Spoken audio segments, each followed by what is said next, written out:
Avant de plonger dans cette histoire incroyable, pensez à vous abonner à la chaîne et à activer la cloche. Ici, chaque récit a quelque chose à dire, et vous ne voudrez pas en manquer un seul. Ce mardi matin, le tribunal de district du comté d'Arlington, en Virginie, vibrait d'une activité fébrile.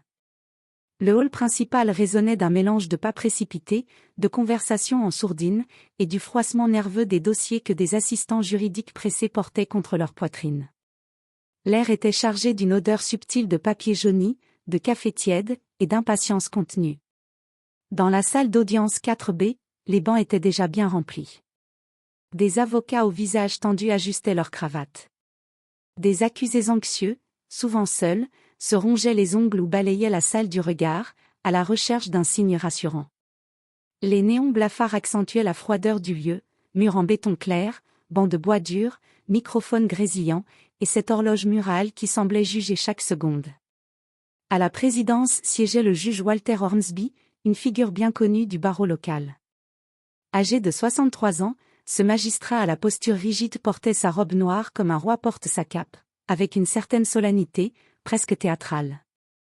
Mais derrière cette façade judiciaire, se cachait un homme craint, redouté et détesté par certains. Ancien procureur général de l'État, il avait gravi les échelons non par compassion, mais par zèle. Il aimait faire sentir sa supériorité, son pouvoir. Ses remarques ironiques, souvent cinglantes, tombaient comme des coups de fouet sur les justiciables les plus vulnérables, surtout ceux issus des minorités. On l'avait déjà entendu dire, dans une salle vide, ce qui manque à ce tribunal, c'est un détecteur de mensonges et de mauvaise éducation. Quand il entra, ce matin-là, un silence automatique s'imposa. Il tapota son micro d'un air agacé. Que la première affaire se tienne. Pas de temps à perdre aujourd'hui. La greffière, une jeune femme pâle aux lunettes épaisses, feuilleta les documents devant elle. Affaire numéro 42C 887. Madame Marsha Louise Bennett contre le département de police de Clarendon. La femme noire dans la quarantaine se leva avec une grâce tranquille, presque solennelle, du banc des plaignants. Son tailleur bleu marine impeccablement taillé épousait ses formes avec sobriété et élégance, dégageant à la fois professionnalisme et assurance. Ses cheveux, soigneusement attachés en un chignon simple mais soigné, laissaient apparaître un visage aux traits marqués par l'expérience, la détermination, et une dignité intacte malgré les épreuves. Marsha Bennett avançait lentement, posément, vers la barre des témoins. Chaque pas semblait mesuré, comme si elle voulait imprimer son calme et son autorité dans cette salle où trop souvent les minorités sont réduites au silence. Ses yeux, grands ouverts et sans fuite, fixaient le juge Hornsby avec une intensité tranquille, défiant l'arrogance implicite de l'homme qui allait l'interroger. Le juge, assis sur son estrade, leva les yeux vers elle. Son regard glissa lentement de la tête aux pieds, évaluant d'un air condescendant cette femme qui osait se présenter devant lui. Un petit sourire en coin apparut sur ses lèvres, teinté d'un mépris à peine voilé. « Madame Bennett, vous êtes ici parce que vous avez été arrêtée lors d'un contrôle routier, et que, semble-t-il, vous avez refusé d'obtempérer à un agent de police. » La voix de Hornsby était sèche, tranchante, presque provocante. Il semblait prendre un certain plaisir à formuler cette accusation, comme s'il voulait déjà la réduire à un simple coupable parmi tant d'autres.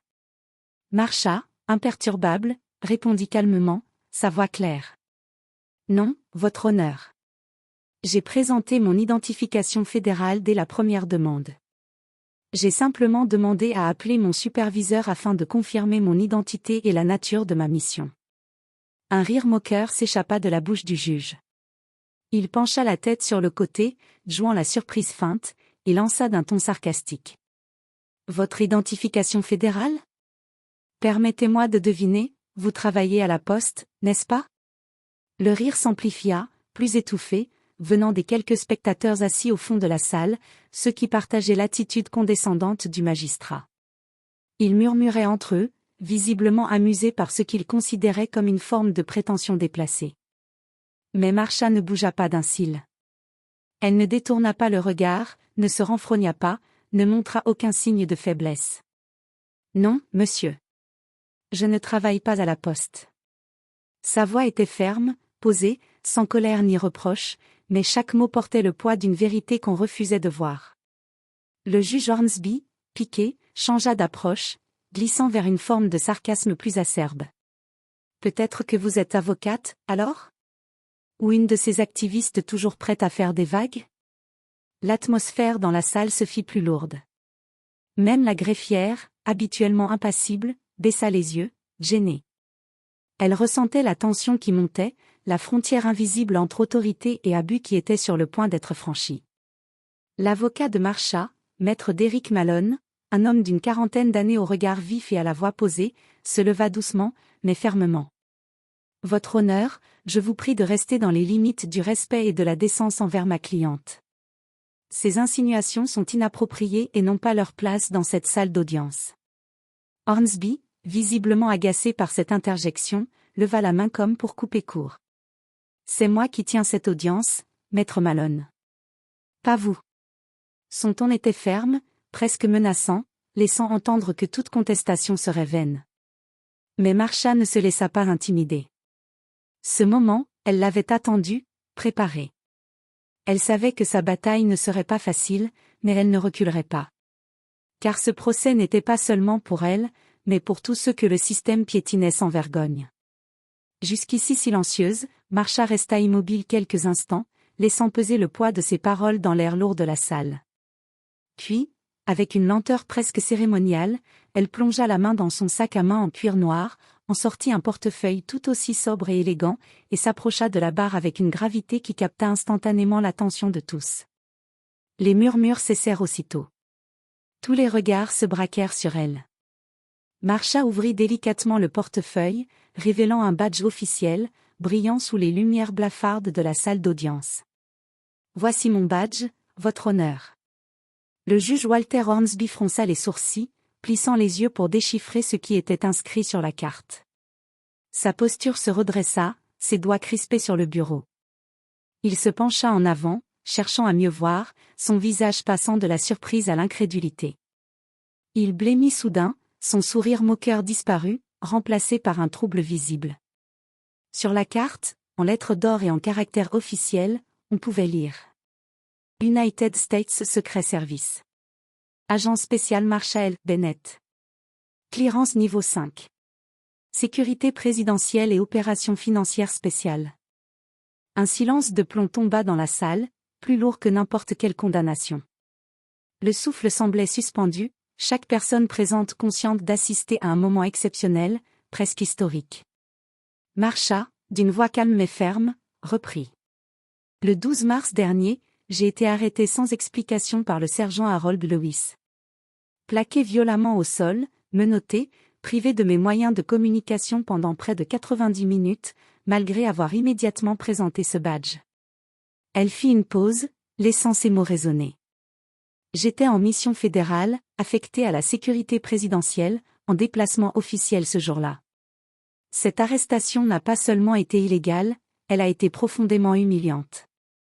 Le juge recula légèrement sur son siège, comme frappé par un coup invisible. Son visage blêmit davantage, trahissant un mélange d'embarras et d'incrédulité. La salle était figée, tous suspendus à ses lèvres. « Et vous dites que cet agent a ignoré votre carte ?» murmura-t-il, la voix rauque, presque étranglée. « Non seulement il a ignoré mon identité, mais il a tenté de confisquer mon téléphone portable, et il m'a accusé de faux usage d'identité fédérale, » répliqua Marsha, les yeux brillants d'une tristesse contenue. Tout cela simplement parce que je suis une femme noire, assise dans une voiture de fonction noire, portant une tenue professionnelle. Le poids de ces mots tomba comme une vérité indiscutable sur l'assemblée. Certains baissèrent les yeux, d'autres se crispèrent. La façade imperturbable du juge semblait se fissurer sous le choc. Ce n'était plus une affaire de simple délit mineur ou de résistance à l'autorité. C'était une accusation directe, une mise en lumière crue d'un racisme systémique et d'une injustice qui s'infiltrait jusque dans les rouages même de la justice. À peine Marsha eut-elle présenté son badge officiel que le juge Hornsby, visiblement décontenancé, appela une suspension immédiate de séance. Il claqua son marteau d'un geste nerveux, signifiant la fin prématurée de l'audience. La salle, encore sous le choc, se vida lentement, les murmures s'amplifiant dans les couloirs du tribunal. Mais ce qui aurait pu être un simple incident judiciaire s'est rapidement transformé en un scandale national. Dès que la vidéo de l'audience fut mise en ligne et capturée par les caméras officielles du tribunal, elle fit le tour des réseaux sociaux en un temps record. Des millions d'internautes visionnèrent la séquence où le juge, d'abord moqueur, se retrouvait déstabilisé face à la preuve indéniable de la légitimité de Marsha Bennett. Quelques jours seulement après l'incident, les grands médias américains reprirent l'affaire en une, CNN, NBC, MSNBC, et même le prestigieux Washington Post publièrent des articles à la fois factuels et engagés, soulignant la double injustice subie par Marsha, celle d'une arrestation arbitraire et humiliant une agente fédérale, et celle du mépris affiché par un représentant de la justice.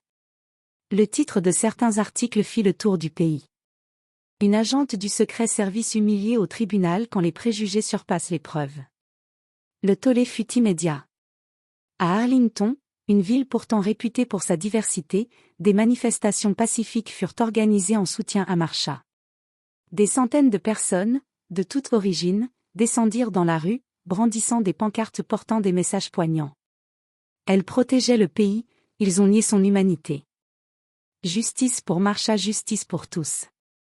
Les réseaux sociaux devinrent un véritable forum de débat passionné sur le racisme systémique, la discrimination institutionnelle, et la nécessité de réformes dans les forces de l'ordre et la magistrature. Du côté des autorités, les conséquences ne se firent pas attendre.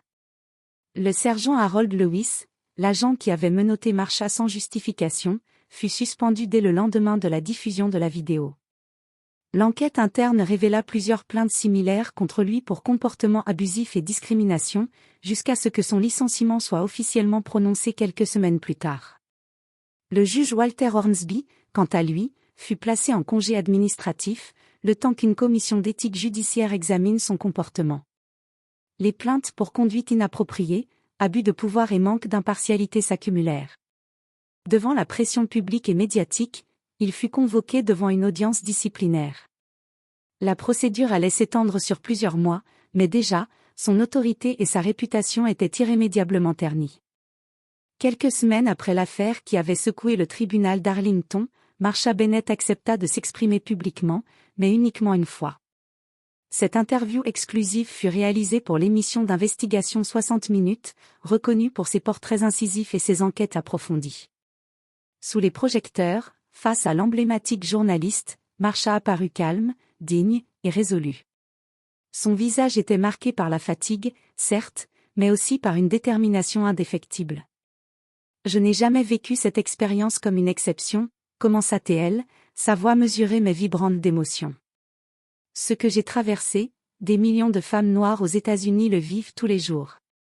Qu'elles soient avocates, professeurs, policières, infirmières. Elles sont jugées non pas pour ce qu'elles sont ou ce qu'elles font, mais pour la couleur de leur peau. » Marsha fit une courte pause, le regard se perdant un instant dans le vide, comme pour inviter chacun à mesurer la portée de ses mots. « La seule différence dans mon cas, c'est que je disposais d'une carte, un badge fédéral officiel qui a forcé la reconnaissance de ma légitimité.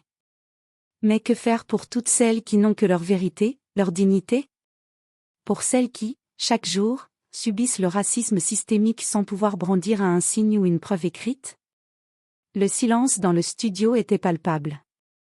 Le journaliste, respectueux, la laissa continuer. « Le respect ne devrait jamais dépendre d'un badge, conclut-elle avec force, il devrait être inconditionnel. Et ce combat ne s'arrête pas à moi. Il s'agit d'une lutte collective pour la reconnaissance, la justice et l'égalité. » Cette interview fit sensation.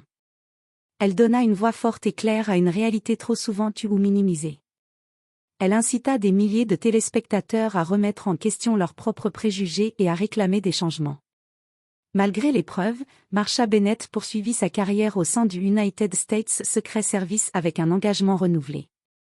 Reconnue pour son professionnalisme, son courage et son intégrité, elle fut promue un an plus tard au poste de directrice adjointe de la sécurité exécutive.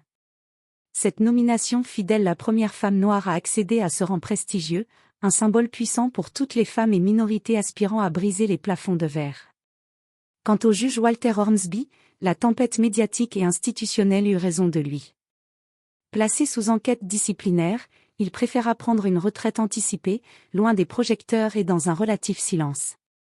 Ces années au tribunal furent réexaminées à la lumière de cette affaire, soulevant des questions cruciales sur l'impartialité et la responsabilité des magistrats. Mais ce qui restera à jamais dans les mémoires, ce n'est pas la chute d'un homme ni la célébrité d'une femme, mais le moment où le pouvoir a été rappelé à l'ordre, non par la force, mais par la vérité. Ce jour-là, dans la salle 4B du tribunal d'Arlington, une femme noire a tenu tête à un système trop souvent aveugle, et a exigé que justice soit faite. Un combat exemplaire, une victoire symbolique, et un appel vibrant à ce que la justice soit, enfin, un droit pour tous.